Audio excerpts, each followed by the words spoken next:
Okay. तर integration right. तर इंटिग्रेशनचा use कुठं होतो, इंटिग्रेशन आपल्याला कशा कशात बघायचं हे सर्व आपल्याला आज पाहायचं आहे. सर्वात पहिले इंटिग्रेशनची सुरुवात. तर पहा, तुमच्याकडं समजा असा एक रेक्टँगल आहे.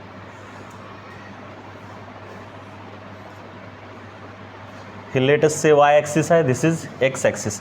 मग इथे एखादा पॉईंट असेल x1, इथे एखादा पॉईंट असेल x2. एवढं कळलं.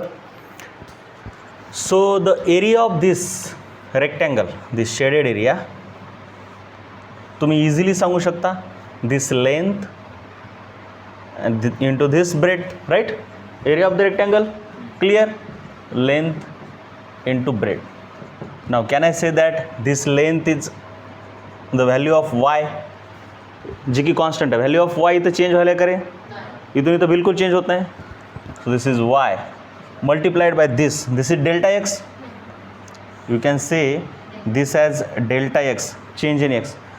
दिस length is nothing but x2 minus x1, right. This is x2. इथून एवढा अंतर x2 असतो, इथून एवढा अंतर x1 असतो. So this is nothing but x2 minus x1, और I can say that this is delta x, right. So this is delta x. Simple आहे. वाय बदलत नाही, वायची व्हॅल्यू कॉन्स्टंट आहे. जरी इथून इकडे जाताना एक्स बदलत असला तरी वाय बदलत नाही. सो आपल्याला एरिया काढायला काहीच प्रॉब्लेम नाही, तुम्ही काढलेलं पण आहे. बट समजा जर हाच कर्व असा असेल,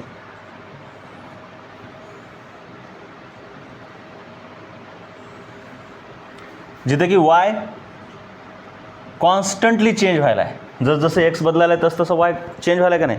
सो इंटिग्रेशन इथं कामाला आहे, जिथं की वाय एक्ससोबत सतत बदलायला आहे, कॉन्स्टंट राहत नाही आहे, राईट. सो बघा, लेटेस्ट से आपल्याला ह्या कर्वच्या खालचा एरिया काढायचा आहे x1 पासून x2 पर्यंत. मग आता हा एरिया काढण्यासाठी तुमच्याकडे मेथड नाही आहे, तुम्हाला काढता येत नाही आतापर्यंत, बरोबर आहे का नाही. एरिया ऑफ द रेक्टँगल तुम्हाला माहिती आहे, but area of this thing माहिती नाही तुम्हाला. पण तुम्हाला हे माहिती आहे ह्या वायमध्ये आणि एक्समध्ये काहीतरी एक रिलेशन असणार. So this always at any point this y is defined as some function of x. जसं की y is equal to x square, something like that, बरोबर आहे का नाही. थोडक्यात आपण समजा y is equal to x स्क्वेअरच आहे. आता y is equal to x square actually इथून सुरू होते, एक फंक्शन आहे. एवढं कळलं, ठीक आहे. बरं, तसंही नको, मग मी काय करतो, y is equal to x स्क्वेअरच घेतो. जर आता तुम्ही Y is equal to 3x ह्या लाईन ड्रॉ केलेल्या आहेत, तुम्ही 10वीमध्ये लाईन ड्रॉ केल्यात का नाही. स्ट्रेट लाईन येते पासिंग थ्रू द ओरिजिन, आणि ह्याच्या खालचा तुम्ही एरिया काढू शकता by using the formula for area of trapezium, right. कुठूनही x1 पासून x2 पर्यंत काढू शकता. ट्रॅपेझियमच आहे ना ते, कळलं का रे. हा इथून इथपर्यंतचा एरिया जर काढायचं म्हटलं तर इट्स अ ट्रॅपेझियम, ते पण काढता येते. पण आता ही स्ट्रेट लाईन आहे म्हणून तुम्ही 10वीमध्ये स्ट्रेट लाईनचेच इक्वेशन ड्रॉ केलेत. पण जर तुम्ही एक छोटीशी एक्सरसाइज केली आणि y is equal to x स्क्वेअरचा कर्व ड्रॉ केला, कशाचा, y is equal to x square. मी इथे जे लिहिलं y is equal to f of x, this is nothing but y is equal to x square, right. तर त्याचा graph येतो हे बघा असा, थोडक्यात हे अशा प्रकारे असतो. क्लिअर. मी ह्याला आणखीन थोडंसं वेगळं काढतो आपल्या कामासाठी, म्हणजे स्ट्रेट लाईन नाही आहे एवढं तर कळतं आहे का. हे कुठंतरी अशा टाईपचा ग्राफ आहे, बरोबर आहे. मग मला काढायचं आहे हे x1 पासून ते लेटेस्ट से ह्या x2 पर्यंतचा एरिया काढायचा आहे. आणि ट्रॅपेझियमचा एरिया मी वापरू शकत नाही. Why, because this line is not straight line, it's a curve, right. मग मी असं करू शकतो आहे का, ह्याला मी छोट्या छोट्या रेक्टँगलमध्ये कन्वर्ट करतो. बघा, नीट लक्ष द्या.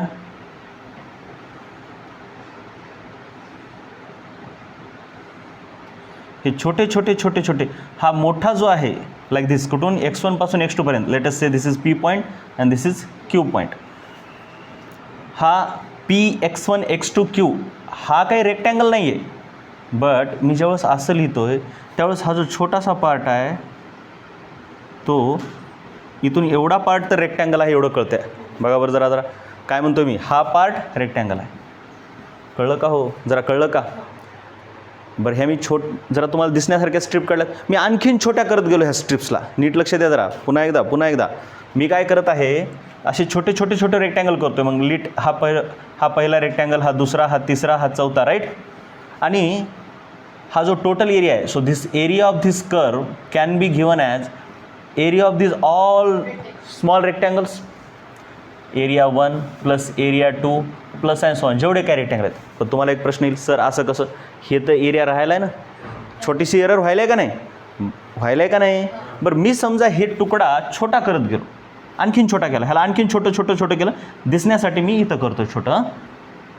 मग आता इथं एरर एवढी होऊ लागली होती ना, बरोबर आहे का नाही, ही एवढी चूक होऊ लागली होती आपल्या कॅल्क्युलेशनमध्ये. मग मी ह्याला आणखीन छोट्या एरियामध्ये डिवाईड केलं, तर काय होणार बघा, इथून हे एवढं येणार पुन्हा, म्हणजे एवढी एरर कॅन्सल झाली का नाही. हा एक एरिया, हा एक एरिया, मी आणखीन याला छोटं केलं, फक्त एवढं उरायलं माझं, आणि इथं छोटं उरायलं. म्हणजे मी जेवढ्या छोट्या स्ट्रिप्समध्ये ह्याला मी कन्वर्ट करत जातो आहे, तेवढा माझा area more and more correct यायला. एवढं कळायलं का. मग मी एवढं छोटं करतो ह्या स्ट्रिप्सला, की त्याच्यापेक्षा छोटं काहीच नाही. हो, ही गोष्ट कळली का बघा. मी ही जी स्ट्रिप आहे, हिचा जी छोटीशी विड्थ आहे, काय ते छोटीशी विड्थ आहे, खूपच छोटी आहे, ती पण एक छोटं डेल्टा एक्स असेल का नाही. आपण काय विड्थला डेल्टा एक्सच लिहित आहे ना, मग हे प्रत्येक विड्थ म्हणजे डेल्टा एक्सच असणार आहे. लेटेस्ट से कोणताही एक रेक्टँगल घेतला, त्याची विड्थ आहे डेल्टा एक्स. मग ही विड्थ जेवढी छोटी करेल तेवढा माझा एरिया करेक्ट येणार. एवढं कळलं का. मग मी एवढं छोटं करतो त्याच्यापेक्षा छोटं काहीच नाही. पण तुम्हाला ते आकडा सांगता येत नाही बरं का. सध्या डेल्टा एक्स तुम्ही 1 म्हटलं, त्यापेक्षा छोटं केलं हाफ, त्यापेक्षा छोटं केलं 0.25, त्यापेक्षा छोटं केलं 0.02, त्यापेक्षा छोटं केलं 0.003. पण मी एवढं छोटं करलो की त्याच्यापेक्षा छोटं काहीच नाही. म्हणजे ह्याला म्हणतात, मी डेल्टा एक्सला एवढं छोटं करलो की ते जवळपास 0 आहे, पण 0 नाही. 0 आहे का ते, पण 0च्या जवळ आहे. सर्वात छोटी संख्या ती तुम्ही सांगू शकत नाही बरं का. जसं तुम्ही सर्वात मोठी संख्या सांगू शकत नाही, तसंच तुम्ही सर्वात छोटी संख्या पण सांगू शकत नाही. सर्वात मोठ्या संख्येला इन्फायनाईट म्हणतात, तर सर्वात छोट्या संख्येला इनफायनायटेसिमल म्हणतात. काय म्हणतात, इनफायनायटेसिमल. मग ती पण संख्या तुम्ही नाही सांगू शकत. त्याला फक्त थोडक्यात कॅल्क्युलसच्या भाषेमध्ये ज्यावेळेस तुम्ही डेल्टा एक्स टेंड्स टू 0 लिहिता, त्याला शॉर्टकटमध्ये DX लिहितात. काय लिहितात, DX. एवढं कळलं थोडक्यात, एवढं कळलं का थोडक्यामध्ये. मग हे जे छोटे छोटे एरिया आहेत तसे इन्फायनाईट होतील, नियरली इन्फायनाईट स्ट्रिप्समध्ये मी कन्वर्ट केलं का. आणि प्रत्येक स्ट्रिप फार छोटी आहे. बरं, मग इज इक्वल टू, आता कोणती एक स्ट्रिप तुम्ही इमॅजिन करा. आता मी काय केलं समजा, तुम्हाला उगाच समजावं म्हणून ह्या मोठ्या मोठ्या स्ट्रिप दाखवल्या, पण ते ॲक्च्युली एवढे आहेत का, इन्फायनाईट आहेत. आणि एक स्ट्रिप तुम्हाला मी जरा झूम करून दाखवलं. मग समजा किती एवढी दिसायला, पण ती एवढी मोठी आहे का, खूपच छोटी आहे. मग ह्या स्ट्रिपचा एरिया म्हणजे काय बघा, इथं वाय वेगळा आहे, इथं वाय वेगळा. हो वाय काय म्हणतोय मी, वायची व्हॅल्यू बदलायला आहे ना. इथं तसं होतं का रे, वाय सेम, बट इथं वाय सतत वेगळा आहे. कोणत्याही ठिकाणचं वाय तुम्ही काढू शकता. काय युजिंग x² वापरून. इथलं वाय म्हणजे इथल्या एक्सचा स्क्वेअर. इथलं वाय म्हणजे इथल्या एक्सचा स्क्वेअर, इथलं वाय म्हणजे इथल्या एक्सचा स्क्वेअर. मग लेटेस्ट से आपण इथला ही स्ट्रिप घ्यालो, ती खूप छोटी आहे. मग तिचा एरिया म्हणजे हा एवढा मला काढायचा. हा एक रेक्टँगलच आहे का रे, बघा बरं जरा, हा रेक्टँगल आहे का. मग कोणतीही आर्बिट्ररी मी असं मधलीच कोणती तरी एक स्ट्रिप घ्यायलो आहे, कोणती तरी 4थी 5वी, तर तिचा एरिया मी कसा लिहितो बघा, त्या ठिकाणचं वाय है ना, म्हणजे ही हाईट इंटू ही ब्रेथ, हे किती आहे, DX आहे का रे, आहे का जरा सांगा. हा तिचा एकाचा एरिया झाला. बरं, मग हे y1 हे सर्वांची बेरीज जर केली तर काय येणार बघा जरा, त्या ठिकाणचं वाय म्हणजे y1 dx, हे विड्थ तर सेमच आहे, dx आहे. y1 dx plus y2 dx, y2 dx plus and so on y infinite जे काही येईल. बरं, त्या ठिकाणचं y म्हणजे काय, x² आहे का नाही, त्या ठिकाणचं x². कळतंय का बघा बरं जरा मी काय म्हणतोय. बरं, आता हे सर्वांची बेरीज ह्याला आपण असं लिहू शकतो का रे, एरिया म्हणजे समेशन ऑफ त्या ठिकाणचं y गुणिले dx, y गुणिले dx. बघा, इथलं y गुणिले dx ह्याचा एरिया, इथल्या स्ट्रिपचा एरिया म्हणजे इथलं y गुणिले dx. तुम्ही म्हणताल सर हे उरायलं आहे ना, ही एरर यायला की, पण ती एरर आता कशी आहे, खूप छोटी आहे, कारण आपण स्ट्रिप खूप छोट्या केल्यात, अलग लक्षात आहे. मग ते आता जवळपास निग्लिजिबल एरर नाहीच आहे, म्हणजे आपला करेक्ट एरिया यायला, राईट. मग summation of y dx i is equal to 1 to sum. आता ॲक्च्युली इथं बघा हे वेगळंच आहे, हे सोडून द्या, ह्याचं काय टेन्शन घेऊ नका. हे समेशन आहे एवढं तर कळलं तुम्ही, हे समेशन एवढं कळलं. आता तुम्ही समेशन फायनाईट गोष्टींचं करू शकता. तुम्ही असले समेशन केले आहेत, summation of N terms of A P केलं आहे का नाही, पण इथं फायनाईट आहेत का गोष्टी त्या, तसली एरिया किती येतं इनफायनाईट. मग ज्यावेळेस इनफायनाईट गोष्टींची बेरीज करायची असते त्यावेळेस तुम्हाला लिमिटचा कन्सेप्ट वापरावा लागतो. आणि लिमिटचा कन्सेप्ट तुम्हाला नॉन मॅथमॅटिकल स्टुडंट्सला काही गरज नाही. फिजिक्समध्ये कसं इंटिग्रेशन वापरायचं ते मी तुम्हाला एक्झॅक्टली शिकवतो, पण इंटिग्रेशनची सुरुवात इथून झाल्या राईट. जिथं कुठून आहे, जिथं तुम्हाला एरिया काढायचा आहे आणि एरिया काढत असताना त्याची जी ब्रेडथ आहे, आता विड्थ तर ठीक आहे, ही विड्थ आहे, त्याची जी हाईट आहे, ही हाईट कॉन्स्टंट आहे का व्हॅरी व्हायला आहे, व्हॅरी व्हायला आहे. हाईट व्हॅरी होत असली की तुम्हाला इनफायनाईट गोष्टींचं समेशन करावं लागतं, इनफायनाईट एरियाची बेरीज करावं लागते आणि ती बेरीज येते. मग ह्या समेशनला ज्यावेळेस ते इनफायनाईट गोष्टींचं म्हणतं त्यावेळेस साध्या समेशन न करता येत नाही, त्यालाच आपण इंटिग्रेशन म्हणतो, वाय डी एक्स. नीट लक्ष द्या, काहीच काळजी करू नका. आता ह्याच्यामध्ये आता हे तर बाजूला घ्या,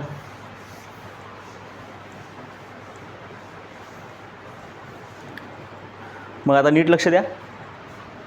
हे जे समेशन बघा, आता हे समेशन लिहितो मी. जर तुम्ही असं लिहिलं असतं area is equal to summation of all the y's, म्हणजे कसं y1 dx, हे समेशन म्हणजेच हे असं, हे समेशनलाच मी काय लिहू शकतो, y1 dx plus y2 dx plus and so on.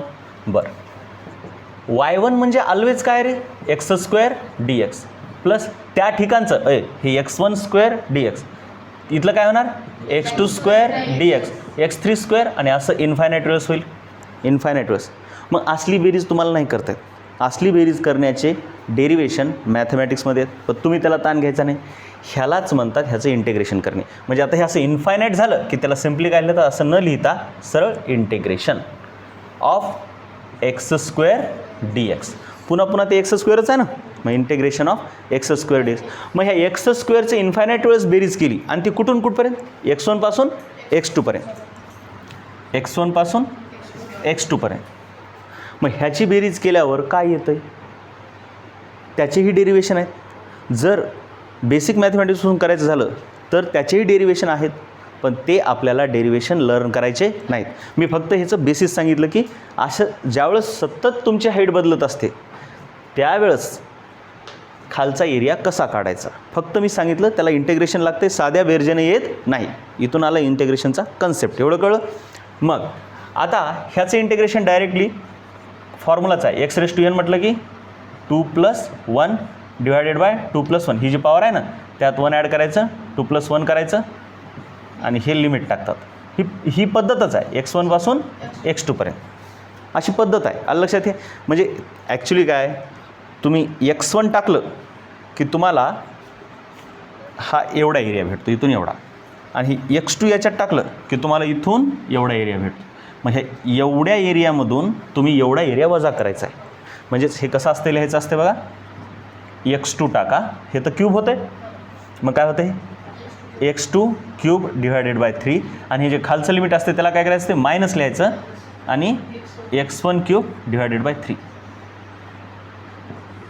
हे जे देतं आहे हे x2³ बाय 3 जे दिलं आहे ते हे पूर्ण इथून एवढा एरिया देतं आहे. ठीक आहे ना, कळलं का. आणि x1³ डिवाइड बाय 3 हे काय देतं आहे, एवढा एरिया देतं. मग ह्या पूर्णमधून आपण हा वजा करलोत म्हणजे आपल्याला रिक्वायर्ड एरिया यायला आहे. ही आहे इंटिग्रेशनची सुरुवात. हे तुम्हाला करायचं नाही, हे झाली जस्ट बेसिस की कधी इंटिग्रेशन वापरायचं आहे. ठीक आहे. मग आता आपण काय बघितलं सध्या, इंटिग्रेशन हे वाय सतत बदलत असणार विथ रिस्पेक्ट टू एक्स की करायचं असते आपल्याला. बघ, म्हणजे एकंदरीत तुम्हाला काढायचा होता तुमच्याकडं एरिया इज इक्वल टू काहीतरी वाय, म्हणजे आधी छोट्या एरियाचं तुम्ही लिहिलं बरं काय, वाय इंटू डी एक्स. एका छोट्या पट्टीचं तुम्ही वाय इंटू डी एक्सच लिहिलं होतं ना, आणि सर्वच्या सर्व एरिया कसा काढला ह्याचं इंटिग्रेशन करू, कारण वाय सतत व्हॅरी व्हायला आहे. जर वाय व्हॅरी होत नसेल तर डोक्याला ताण घ्यायची गरज नाही, तो वाय कॉन्स्टंट राहतो. वाय इंटू डेल्टा एक्स येते ते बघूया नंतर. मग आता वाय म्हणजे काय रे, काहीतरी फंक्शन ऑफ एक्स आहे का नाही. वाय म्हणजे एक फंक्शन ऑफ एक्स आहे, जे की आपल्या केसमध्ये होतं x². सध्या मी काय दिलं होतं, वाय इज एक्स स्क्वेअर, म्हणजे आपला जो कर्व होता हा कर्व काय होता, y is equal to x square. पण ऑलवेज काय कर्व असाच असेल असं काय आहे का, कर्व कसा असू शकतो, तुमच्याकडं y is equal to sine x असू शकतं आहे. त्या केसमध्ये तुमचा कर्व कसा असणार, हे असा काहीतरी, बरोबर आहे का नाही. त्याच्यानंतर तुमच्याकडं y is equal to log x असू शकते, तुमच्याकडे y is equal to x cube plus x square असू शकते. तुमचं फंक्शन काही असू शकते ना. तुम्ही आतापर्यंत 10वीपर्यंत उगाच सोपे फंक्शन बघितलेत, पण आता कसलेही फंक्शन असू शकतात, त्यांचे ग्राफ कसले असू शकतात. So you can have any kind of graph. So ह्याचं इंटिग्रेशन आणि प्रत्येकाचं इंटिग्रेशन काढण्याचे डेरिवेशन आहेत की हे असंच का आलं, पण आपल्याला त्याचे फॉर्म्युले फक्त लर्न करायचे आहेत. आलं लक्षात. म्हणजे जसं की आपण हे लर्न केलं आहे की बाबा एवढं कळलं की इंटिग्रेशन कधी करायचं आहे, वाय व्हॅल्यू होत असलं, वायची व्हॅल्यू काहीही असू शकते. आपल्या केसमध्ये काय घेतली होती, y is equal to x square, but it can be anything. So जर आता आपल्याला तेच बघायचं आहे, समजा वाय एक्स असेल म्हणजे एक्स रेस टू एन असेल, तर त्याचं integration of y with respect to x असं म्हणतात त्याला. आणि ज्यावेळेस आपण लिमिट ठेवतो म्हणजे कुठून कुठपर्यंतचा एरिया काढायचा आहे x1 टू x2, तर ते कसं करायचं ते तर आपण नंतर करू, पण पहिल्यांदा फॉर्म्युले लर्न करायचे आहेत इम्पॉर्टंट इंटिग्रेशनचे. तर एक्स रेस टू एन म्हटलं की त्याचा फॉर्म्युला आहे x raise to N plus one upon N plus one. हे कुठून आलं, आकाशातून नाही, ह्याचं पण डेरिवेशन आहे, पण आपल्याला ते नाही आहे. मी फक्त बेसिस सांगितलं, एवढं कळाले. बरं, मॅथ्समध्ये 11वीमध्ये एक चॅप्टरच आहे स्पेशल, सर्व इंटिग्रेशनचे फॉर्म्युले आले कुठून, हे असंच का आलं, कळलं. बरं, मग एक्स रेस टू एन हे फार युजफुल आहे, मेनी टाईम्स कामाचं आहे. जसं की ह्याचा एक छोटासा यूज सांगतो मी, एक्स रेस टू 4 आहे, जसं की तुम्ही डेरिव्हेटिव्हमध्ये केलेलंच आहे ना. तर काय येतं आहे, एक्स रेस टू म्हणजे 4 प्लस 1 डिवायडेड बाय 4 प्लस 1. आता आणखीन एक असतं आहे, तुम्ही इंटिग्रेशन करत असताना इथं एक कॉन्स्टंट येतं, एक कॉन्स्टंट येतं, ते एकदम सिम्पल असं समजा तुम्ही डेरिव्हेटिव्ह केलं का नाही. तर बघा उदाहरणार्थ तुम्हाला एक लक्षात पाहिजे, इंटिग्रेशन हे डेरिव्हेटिव्हच्या उलटं आहे, ते एकमेकाच्या उलटे आहेत. म्हणजे समजा एक्स स्क्वेअरचं तुम्ही इंटिग्रेशन केलं तर ते काय येतं आहे, एक्स क्यूब अपॉन 3 ह्या फॉर्म्युल्यानुसार, राईट. पण प्लस सी पण चालतं आहे पुढे, का, ह्याचं इंटिग्रेशन करून हे आलं आहे, म्हणजे ह्याचा अर्थ ह्याचं डेरिव्हेटिव्ह हा आला पाहिजे. तुम्ही जर ह्याचा डेरिव्हेटिव्ह काढला, बघा आता ह्याचं इंटिग्रेशन हे आलं आहे, कळालं का, हे इंटिग्रेशन. आता आपण ह्याचा डेरिव्हेटिव्ह काढला की हे आलं पाहिजे, राईट. तुम्हाला एवढं बेसिक नाही बरं का, मी फक्त सुरुवात करून दिली आहे, उगं मेन यूज पुढे आहे. हे उगं सांगितलं की हे कुठून आलं इंटिग्रेशन, एरियाच का. बघा हे डेरिव्हेटिव्ह आहे, मग आता ह्याचा डेरिव्हेटिव्ह आपण काढूया, derivative of x cube by 3 plus C. मग ह्याचा डेरिव्हेटिव्ह जर काढला तर 3x स्क्वेअर होतो, तुम्ही केलेला आहे 3x स्क्वेअर बाय, हे तर खालचं 3 आहेच, आणि कॉन्स्टंटचा डेरिव्हेटिव्ह काय येतो 0. सो एक्स स्क्वेअर आलं का. सो पुढे कॉन्स्टंट काय घेतात, कारण का आता त्याचा डेरिव्हेटिव्ह 0 होतो म्हणून एक एक्स्ट्रा कॉन्स्टंट घेतात, आणि त्याचे कारणंही पुढे कळतील तुम्हाला की कशासाठी असते ते. म्हणजे कॉन्स्टंट लावलं म्हणजे चुकत नाही आपलं, ठीक आहे. बरं, पण आपण हे कॉन्स्टंट आता पाठ करायचं नाही, प्रत्येक वेळेस मी हे कॉन्स्टंट लिहिणार नाही, पण हे ऑलवेज असणार, एक कॉन्स्टंट असणार, कारण त्याचा डेरिव्हेटिव्ह 0 आहे. बरं, आता एक्स रेस टू 4चा असं काढलं आपण, ह्याचा वापर करून एक्स रेस टू -3 करूया आपण त्याचं इंटिग्रेशन. मी ज्यावेळेस असं लिहिलो आहे त्यावेळेस असं आहे, integration of x raise to -3 dx. हे वाय आहे, हे काय आहे, हे वाय आहे बरं का. सांगा बरं काय येईल, -3 + 1 अपॉन -3 + 1 काय येतं मग, आणि ऑफकोर्स प्लस कॉन्स्टंट. त्याचा आपल्याला वापर कुठं आहे ते बघूया आपण. मग हे x raise to N plus 1चं कळलं. मग x raise to N plus 1, आता हे मेन फॉर्म्युला, ह्याच्यावरून बरेच फॉर्म्युले आपण हँडी व्हावं म्हणून आपण करून घेऊत काहीतरी. एक तर सोपं, सर्वात पहिले एक्स म्हणजे एक्स रेस टू 1. जर तुम्ही त्याला तो फॉर्म्युला वापरला तर काय येतं आहे, एक्स रेस टू 1 + 1 अपॉन 1 + 1, म्हणजे ह्याचं इंटिग्रेशन काय येईल, एक्स स्क्वेअर बाय 2. तसंच तुम्ही एक्स रेस टू 1/2 म्हणजे स्क्वेअर रूट ऑफ एक्सचं काढू शकता. बरं, त्याच्यानंतर तिसरा फॉर्म्युला कॉन्स्टंटचं इंटिग्रेशन. कशाचं, कॉन्स्टंट आहे म्हणजे काहीच नाही, म्हणजे एक्स रेस टू 0 आहे, बरोबर. कॉन्स्टंट हे इंटिग्रेशनच्या बाहेर येते, कळलं का? आता ह्याचं इंटिग्रेशन केलं ना, जसं डेरिव्हेटिव्हच्या बाहेर येते का नाही, तसं कॉन्स्टंट ह्याच्या बाहेर येते, तसं काहीच होत नाही, कळलं? मग हे जर बाहेर आलं बघा, integration of C into x raise to 0, म्हणजेच काय, सी बाहेर आलं, इंटिग्रेशन ऑफ एक्स. ऑफकोर्स सोबत कोण आहे, हे डी एक्स, हे तर विसरायचंच नाही, हे डी एक्स पाहिजेच. आपण बघितलं ना कसं असते ते, डी एक्स म्हणजे त्या एरियाची ती विड्थ असते. मग एक्स काय येते, हे सी एक्स रेस टू 0+1, बोला रे, बरोबर आहे का नाही, 0+1. मग हे काय आलं, सी इंटू प्लस सम कॉन्स्टंट, ते तर कॉन्स्टंट विसरायचं नाही, एक्स्ट्रा एक कॉन्स्टंट राहणारच आहे इंटिग्रेशन केलं. मग ह्याचं इंटिग्रेशन, सीचं इंटिग्रेशन काय आलं, सी इंटू एक्स, असं लक्षात आलं काही गोष्टी थोड्या थोड्या. त्याच्यानंतर आता डायरेक्टली पाठ करा, सर्वात मेन फॉर्म्युला तुम्हाला हाच लागणार आहे, बाकी कोणताच नाही. त्याच्यानंतर आणखीन एक फक्त महत्त्वाचा, ई रेस टू एक्स, त्याचं इंटिग्रेशन आहे ई रेस टू एक्स. तर पहा, महत्त्वाचे एवढे फॉर्म्युले आपल्याला आहेत. मॅक्झिमम तुम्हाला ह्याचा वापर करायचा आहे कायनेमॅटिक्समध्ये, हेच, दुसरं काहीच नाही. आलं तर फार हे कधीतरी येईल, ठीक आहे. हा एक फॉर्म्युला दिला, हा एक इम्पॉर्टंट आहे, SHMमध्ये लागणार आहे, सिम्पल हार्मोनिक मोशनमध्ये लागतो हा, ठीक आहे. मोस्ट टाइम्स हे. आणि साइन एक्स आणि कॉस एक्सचं इंटिग्रेशन उलटा आहे, साइन एक्सचा डेरिव्हेटिव्ह कॉस एक्स आहे, पण इंटिग्रेशन मायनस कॉस एक्स आहे. कॉस एक्सचा डेरिव्हेटिव्ह मायनस साइन एक्स आहे, but integration plus sine x आहे. सो एवढं लक्षात आलं हे, ओके. हे लर्न करायचं आहे, सरळ सरळ रट्टा मारायचा आहे. ह्याचे डेरिव्हेशन मॅथ्समध्ये आहेत, आपल्याला ताण नाही, आपल्याला काय पुढे आहे. बरं, डेरिव्हेटिव्हचे तुम्ही काही रूल्स बघितले होते डेरिव्हेटिव्ह करण्याचे, आलं लक्षात आहे. तसंच इंटिग्रेशनचे आपल्याला काही रूल्स बघायचे, राईट. तर पहिला रूल, जसा डेरिव्हेटिव्हचा रूल आहे, integration of some constant into